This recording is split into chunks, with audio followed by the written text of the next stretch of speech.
This is Richard Howarth from Square Books, and I want to welcome everyone for what I think is going to be a really excellent event.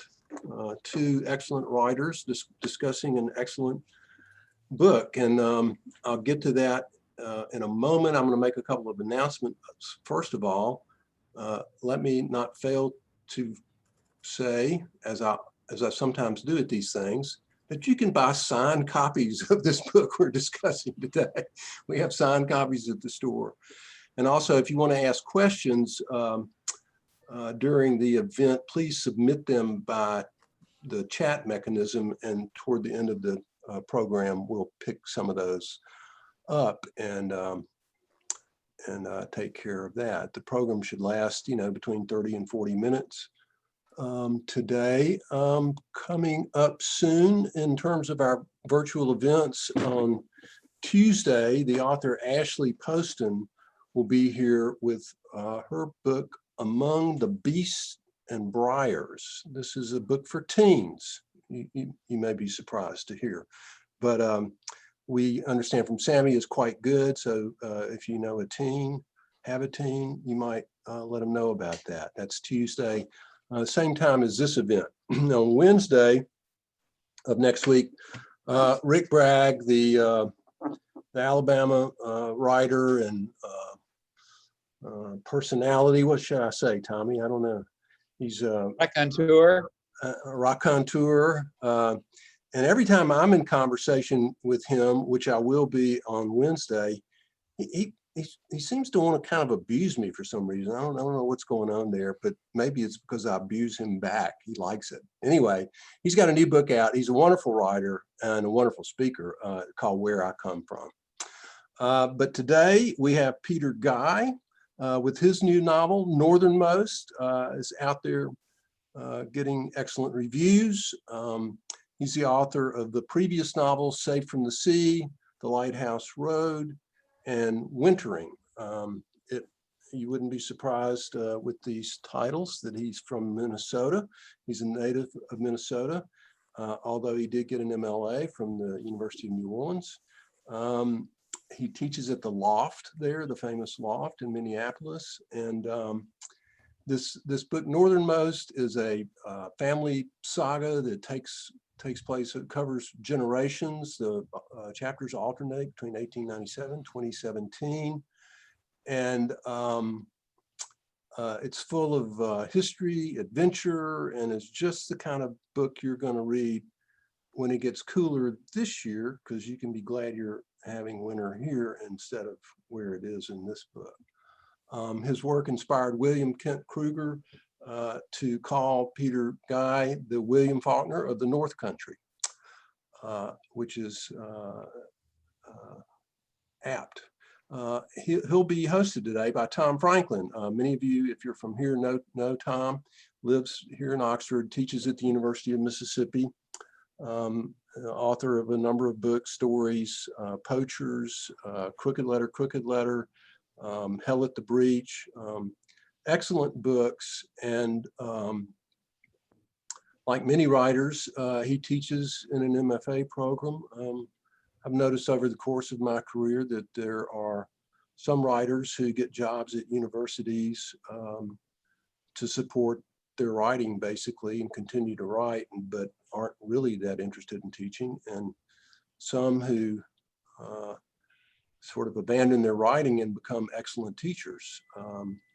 And then there are some who manage to continue to write really well, but also teach really well. And Tommy is one of those, one of that latter group. So Tom, thanks for joining us today. And I'll turn it over to you. I'll cut back in after a while. And as I say, field some of those questions. Good luck, and thank you both. Thank you, Richard. Thanks for having me here and asking me to do this. It's such an honor. Like all of you in the audience, I know we all love and adore Square Books, and I hope you will continue to support Square Books. Even if you can't go in there and buy something, only 6 customers at a time allowed in the store, you can still get things online, and they'll bring things out to your car. I sat out one day in a handicapped parking lot and called, and they brought me out a book. You know, I almost prefer it, Richard. No, I don't.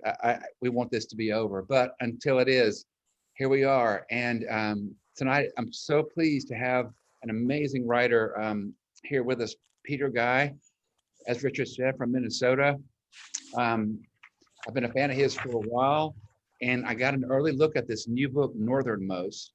I was in Germany last December where it was very cold and snowy, and I was reading this cold and snowy book, and it seemed very apt. And I had gotten Peter's email.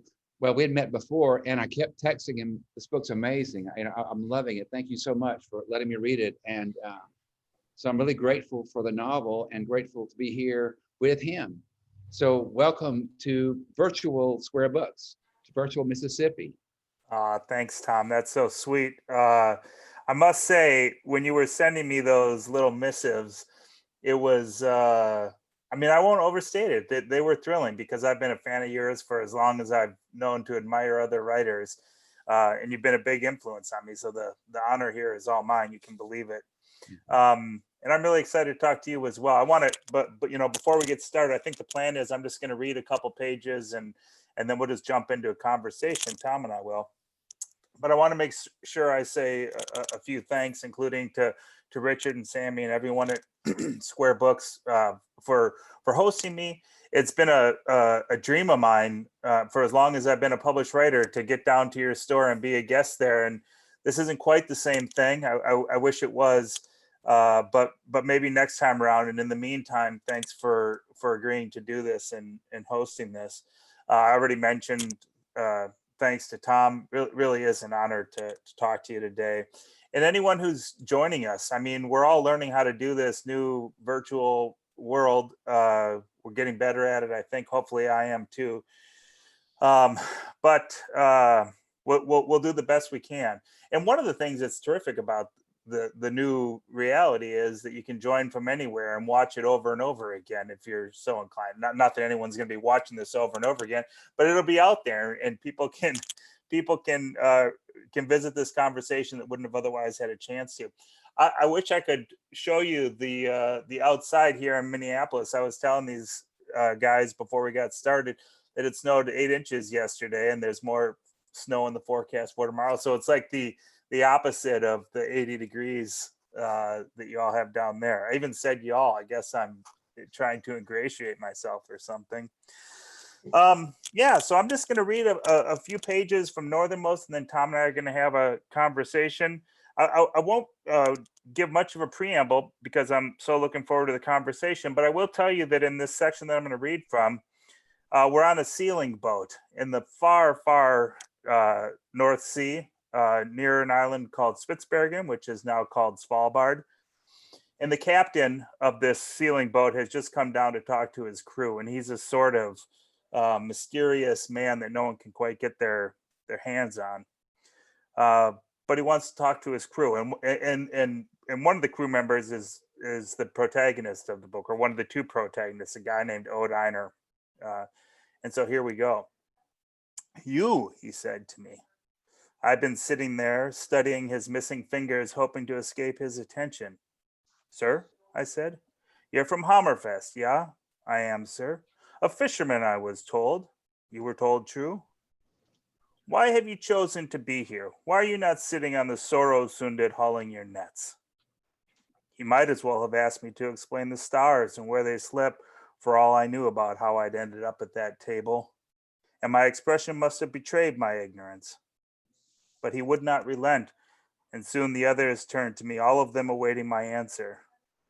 "As you know," I said, "Herr Sverjup recommended me." "That's not the question. I know when I took you on. I even recall what Otto said in his recommendation. But a man doesn't end up on this northern edge of the world without having looked first into the very depth of his soul. You, man, what did you see there?" In the greasy light of the lamp swaying above the table, our eyes met. He grinned, but not kindly, or perhaps it was the vacancy of his gaze of its whiteness that made him seem unkind. In any case, I saw the absence of any reflection, one thing that had led me there, and I admitted it at once. Why, I was failing to provide for my family, it's true, and though I don't think I ever looked into the bottom of my soul, sir, the fact of my failure weighs heavily on me, and were I able to see down there, I suspect I'd discover shame. Yes, he said, pounding his fists on the table. And so I've come here to make right not only my purse, but also my pride. He raised his hands as though offering a blessing. Our purse and our pride, he whispered, and then looked around the table. My purse and my pride, he said again, his gaze shifting from man to man. Once it got back to me, he nodded and took another spoon of stew. When I was a boy in Trondheim, my father was a pastor, and an ardent one at that. I used to spend my Sunday mornings in a prayer so earnest and searching that I was often accused of absent mindedness.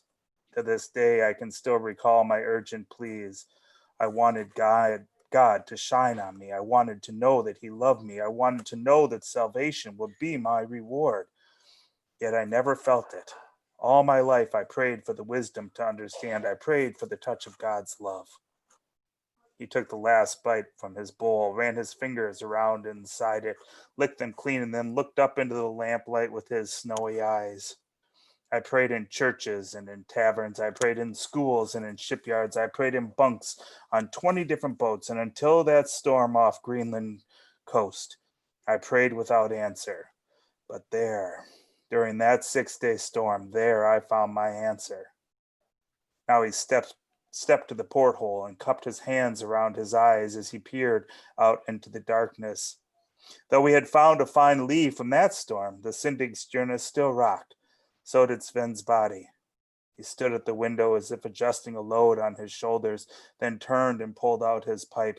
Smoke, gentlemen, he said, and so we took out our pipes, and in solemn unity packed them and lit one another's, and the aroma of stewed seal was soon replaced by the sweetness of tobacco.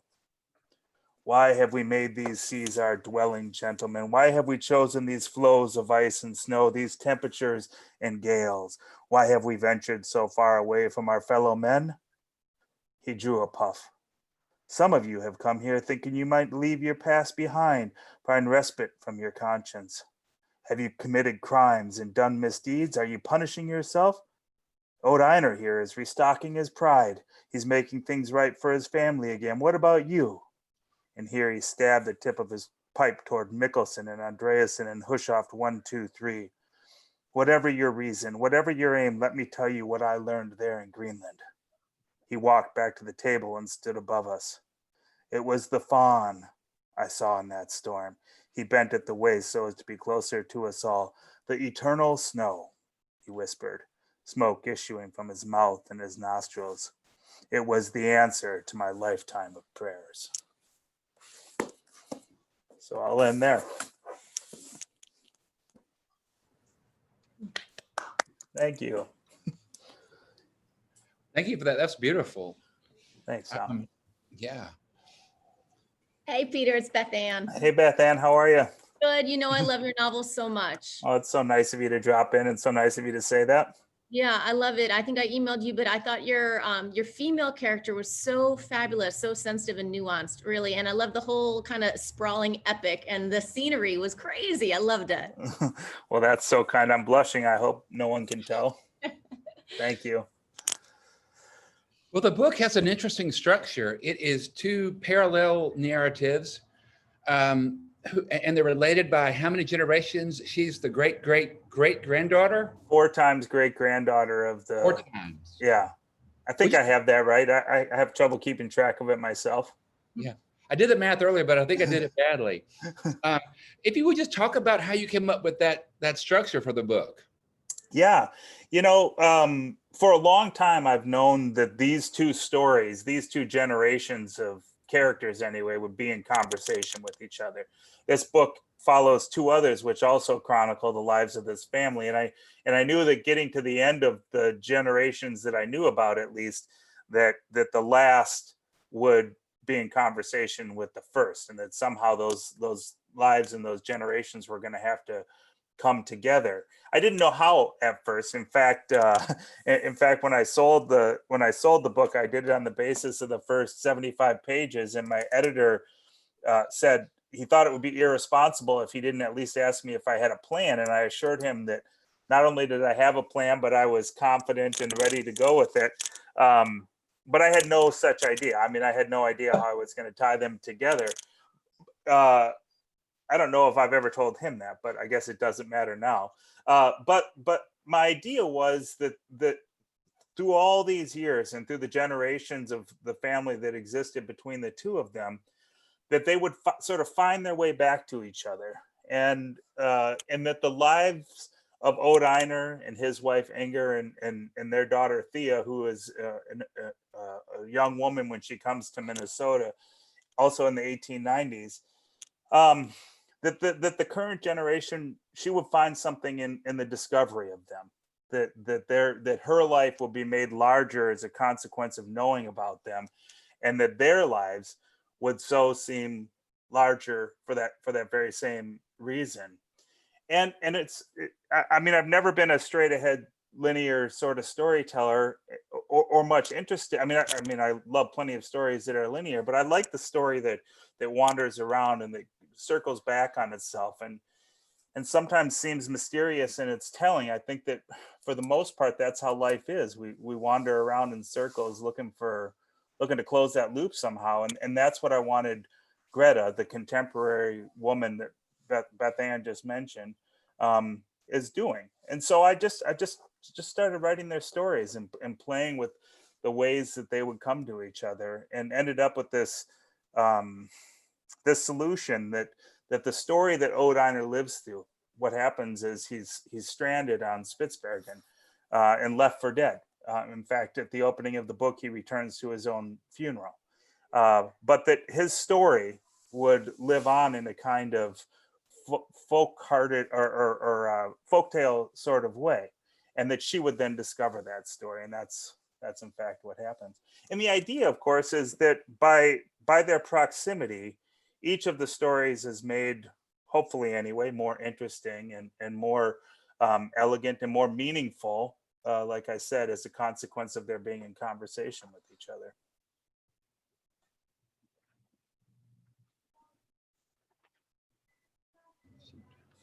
So his sections are written in the first person, the I point of view, and hers are in the third person, the she point of view. Did that just kind of come naturally? How did that occur? It did, and I thought about it a lot naturally, because it's conspicuous in as much as it ought to be different, because in effect she's telling his story, and so it would make more sense for her to be the first person point of view. But I like the detachment that she had as a third person point of view character, and that she couldn't really talk about herself in the first person from a craft standpoint or a structural standpoint, because she's the author of the book and her story is told by me, by the actual author of the book. So there's like this triangle of storytelling happening, and that's how it evolved. But I'll tell you that I mean, I wrote the first section that Ode Einer appears in, which is, as I said, he shows up at his own funeral, something like 10 years ago, maybe even longer than that. And he was, I mean, he just appeared to me with that voice and with the sensibility that he possesses, and with his own modest intelligence. And if I'd have tried to write him in a different point, in a third person or some other point of view, I never would have been able to do it. He just, sometimes, I'm sure you know, have some experience with this. The character just walks in and starts talking, and there you go. Like, you can't tell him no, you can't kick him out, especially if you want to spend time with him. And that's how it was with him. Yeah, our old teacher at Arkansas, University of Arkansas, Bill Harrison, would say, only use a first person narrator if the voice demands to be heard. And it sounds like this guy was demanding to be heard. Yeah. I think he was. Also, I love his name. You know, I didn't know that it was pronounced Ode. So I read it as odd. It's spelled O-D-D. Mm-hmm. And he is a kind of odd character. Yeah. And I like that, you know, but I knew that I was probably in my head pronouncing it wrong.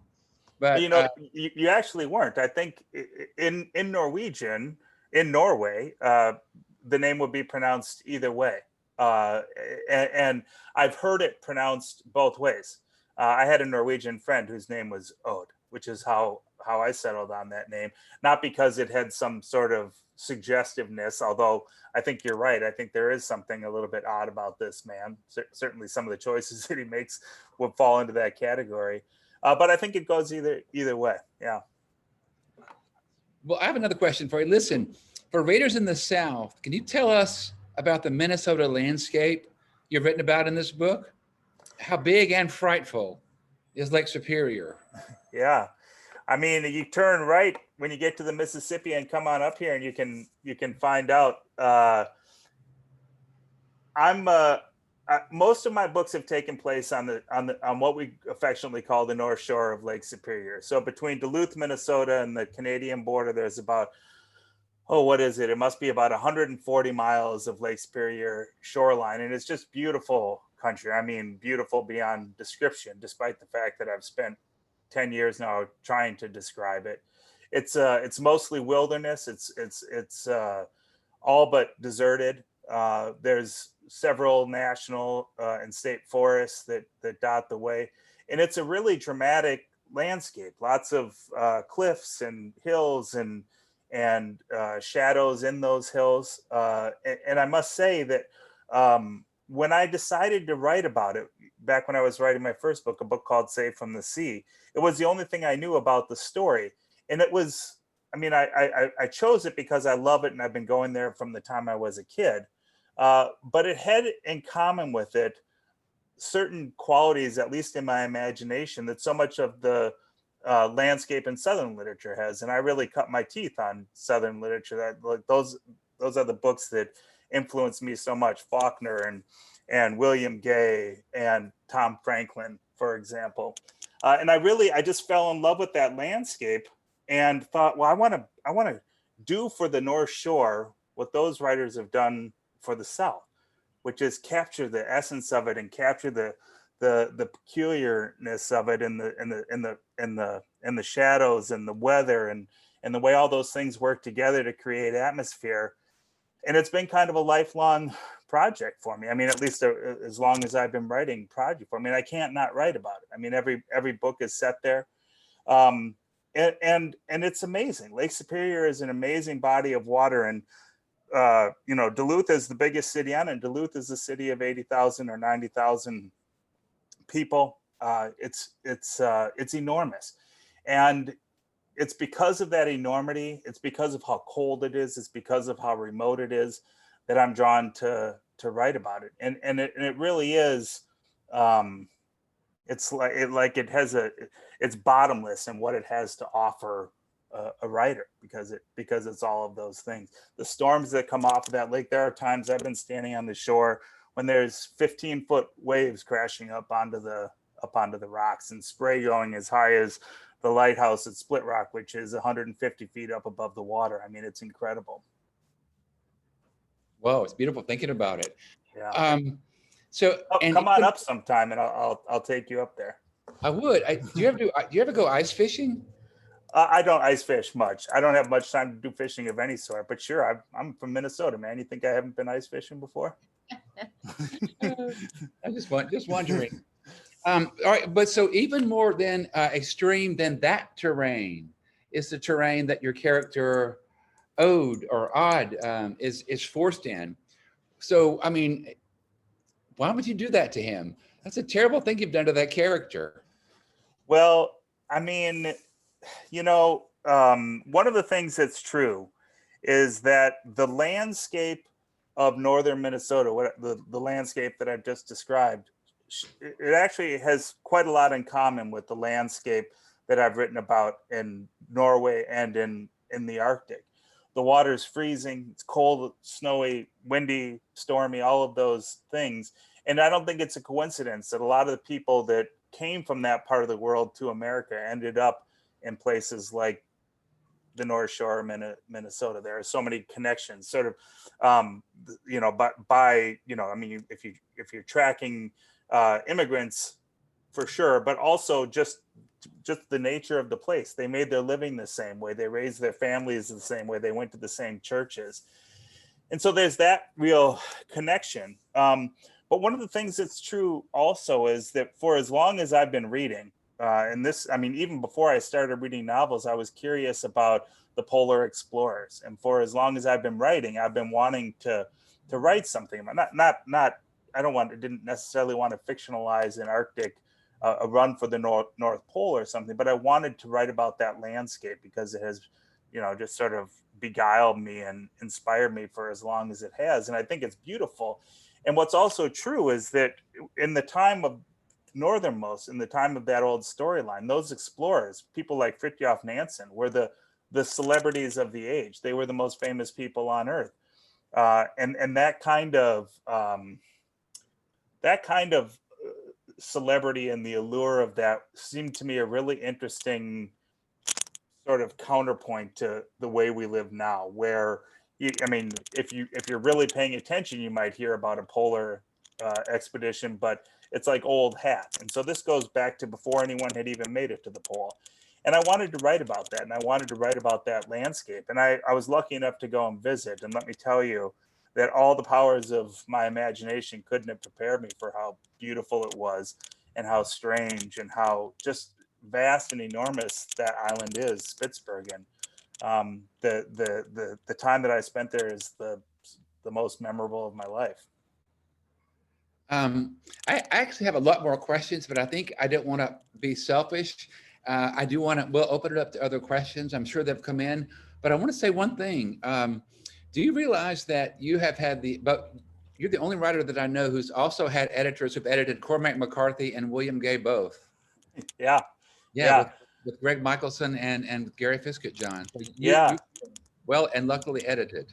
Yes, that is for sure. And it's such a strange thing to think about. And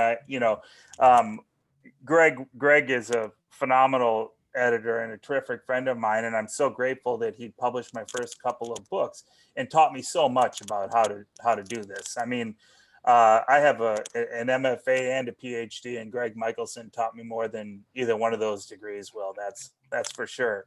And to have worked with Gary, I mean, Gary is such a wonderful man and such a wonderful friend and such a sort of an institution.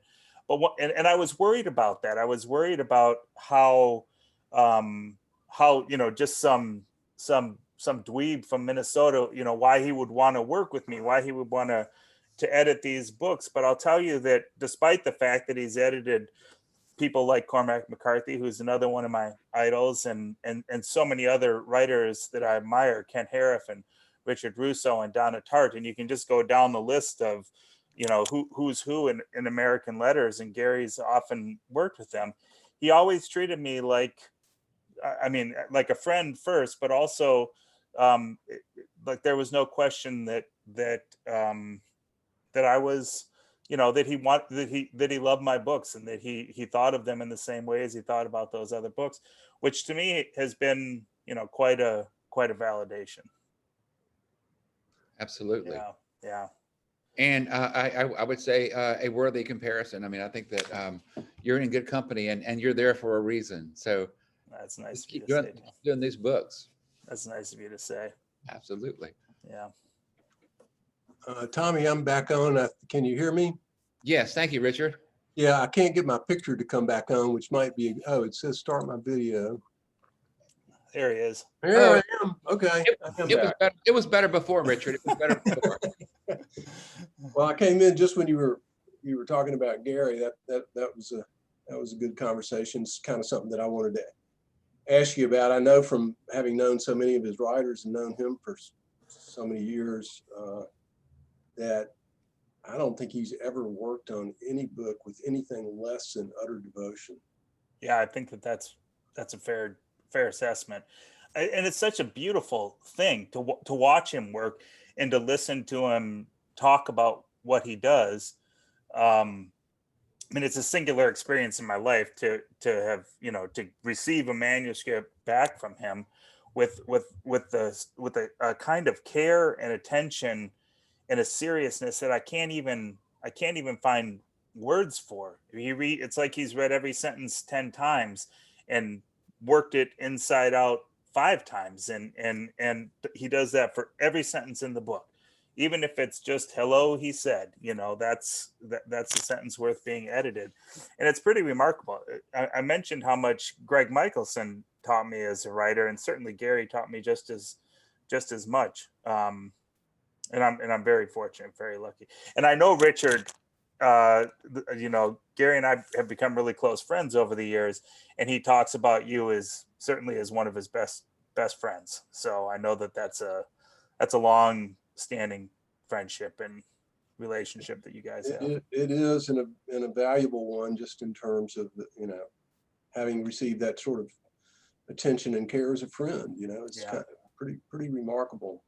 I wonder though, I know that from his writers, and I don't want to get too carried away on this discussion, but I know from some of his other writers that he does do that, really deep editing. And I wonder if ever at some point that is like, this is like too much. You're making me think too much about my own book. The answer to that is no, although it can be exhausting. I mean, what he does is he's very old fashioned about it. He prints off a paper copy of the manuscript, and he gets his little green pen out, and he just starts marking it up. And I mean, I can't even imagine how many. So then, you open your document back up on your computer, and you start typing in these changes, and you work for 3 hours, and you realize you're only on page 8, and you've got 400 more to go. It's daunting that way. But I also will say, I just finished another book, and I've been going through the sort of the early rounds of my own editing on it. And the number of times that I've read a sentence, I'll read it a couple of times, and it's almost like I can see it through his eyes. So I'm not as bad a student as I was in high school anymore, apparently. Like I've learned to appreciate the nuance and the fineness of sentences on that kind of level through having edited a couple of books with him. Someone in the audience wants to know, can Northernmost be read on its own? Is it necessary to read previous novels in order to sort of understand where you are in that book? They're definitely. So The Lighthouse Road, which came out from Unbridled in 2012, and Wintering, which came out in 2016, are companion novels to this. And so the family that's at the center of them, you meet characters along the way that are characters of greater or lesser significance in other books, but you don't have to read them. You would hopefully make some happy discoveries, but they in no way require the previous books to be read. And in fact, this Northernmost in many ways is the logical beginning place for the 3 books. Yeah, I mean, I made that choice. I mean, the whole idea came from what was originally a very simple idea. I just wanted to tell an immigrant story about a young woman coming to Minnesota, and I told that story in The Lighthouse Road. But as soon as I started writing her story, I mean, literally, when I got to the end of the first chapter of that book, she has a son, and I realized, as soon as that baby was born onto the page, that he would have a life. I mean, it was almost like, I don't even know, an epiphany that this would be the case. And what I thought was going to be this tidy little 250-page novel turned into all these generations, to these 8 generations and 3 books later. And I realized that was probably on offer way back then. And the choice was either write 1,000-page novel or write a series of novels. And for all sorts of reasons, I chose the second of those options. But the most important reason, I think, is because I wanted the freedom to write different kinds of stories and to tell them in different ways, which sounded a whole lot more interesting to me than being bound to one story for 1,000 pages. Good. Yeah. What are you working? Sorry, Richard, go ahead. The inevitable. What are you working on next? It's a little early for that, maybe, but maybe not. Well, I mean, you can see over my shoulder here, this guy. I never know which way to make my finger point. You had it wrong. That's an old family friend of ours. When I was a kid, I was a ski jumper up here in Minnesota, and this guy here is a lifetime family friend who was an Olympian, and so the book that I wrote just finished a couple of weeks ago, in fact, is called The Ski Jumpers, and it's about a couple of brothers who spend a lot of time looking like that. Cool. Yeah. That sounds great. Yeah. I interrupted, Tommy. You were about to ask something? I was just going to say, I think I know the answer to this question, but which time do you prefer to write about, the then or the now? Where do you feel more at home, as you wander onto the page? Yeah, that's a really interesting question. I haven't had it put to me that way. In a very strange and what will be hard to describe way, I prefer the old-fashioned stuff, the stuff that's so far out of my own experience that it requires, fully my imagination. I can't rely on my experience at all. So that the sections in Northernmost that take place in the 1890s, though it required a lot of research and a lot of imagination and a lot of time, sort of, I don't even know how to describe it, honing in on the voice that might capture the time, hopefully anyway, that might capture the time. All of that is in some ways easier because it's so interesting to me. The contemporary storyline, I'm of course invested in it, but I don't have to imagine what it's like to pull your phone out and text your spouse. You can do that 1,000 times a day, and so even something as simple as that, it draws a pretty stark difference. I mean, there's a line there. And I've said for a long time that the farther away from my own experience that I am, the happier I am in the writing, and that's definitely true in this book. But of course, I love the contemporary storyline too, and I really one of the challenges of the contemporary storyline in Northernmost was writing from a woman's point of view, which is not, I've done that before. But this was very, I mean, it's like now, so it's sort of perfectly contemporary, and the state that Greta finds herself in, which is a very unhappy one, and one that requires a lot of wherewithal and stamina to change.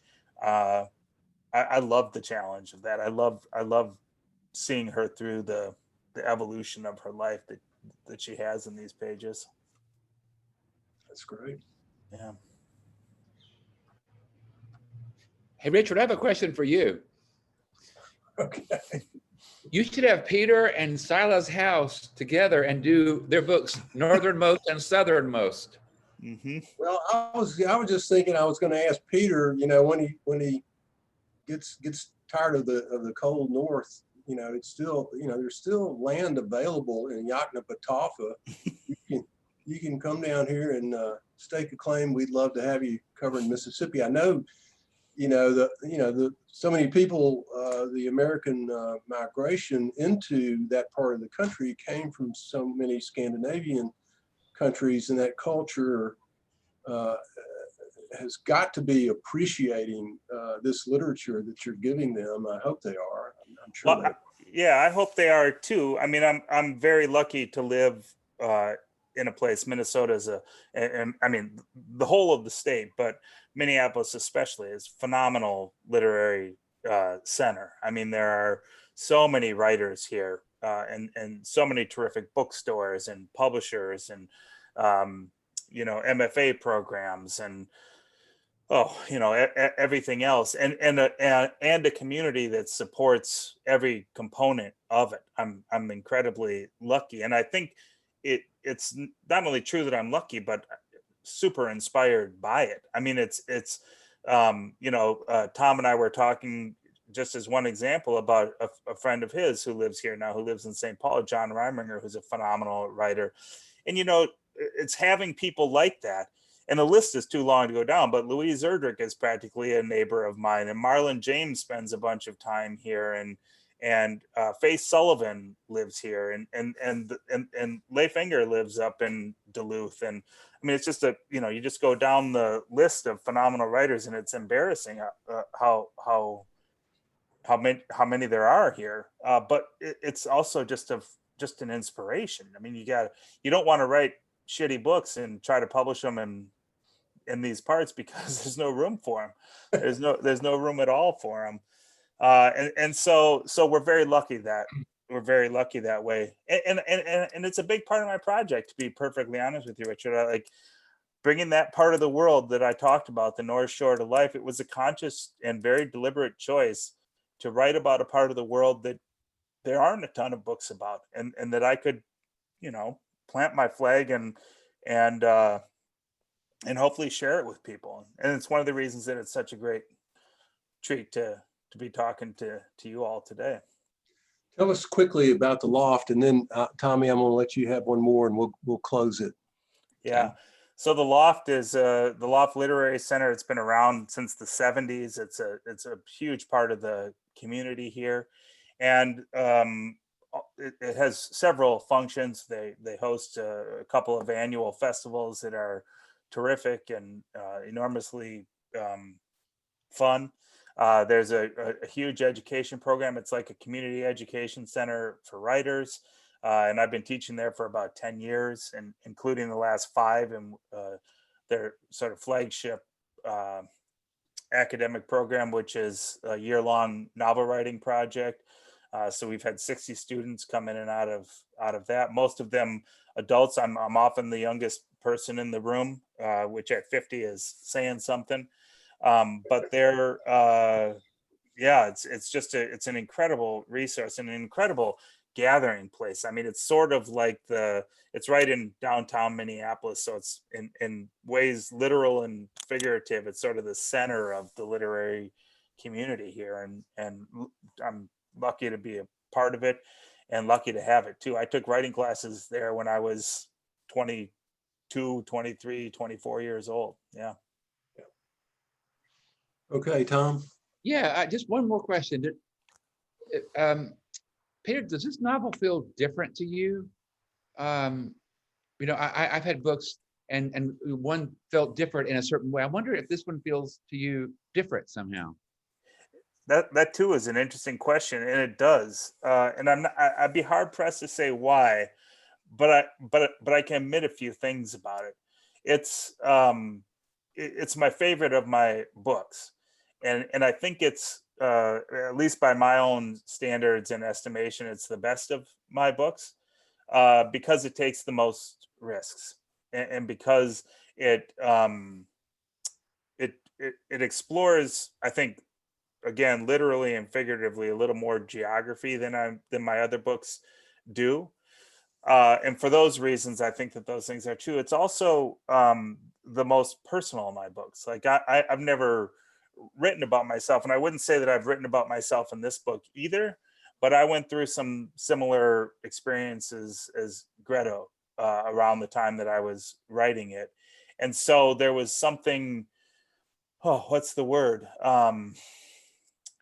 Therapeutic is not the right word, but something like that in the process of writing it. I felt like I was relearning myself as she was learning herself, and to have her sort of to walk arm in arm with, that meant a lot to me, and really helped me in a strange way that maybe only writers would understand.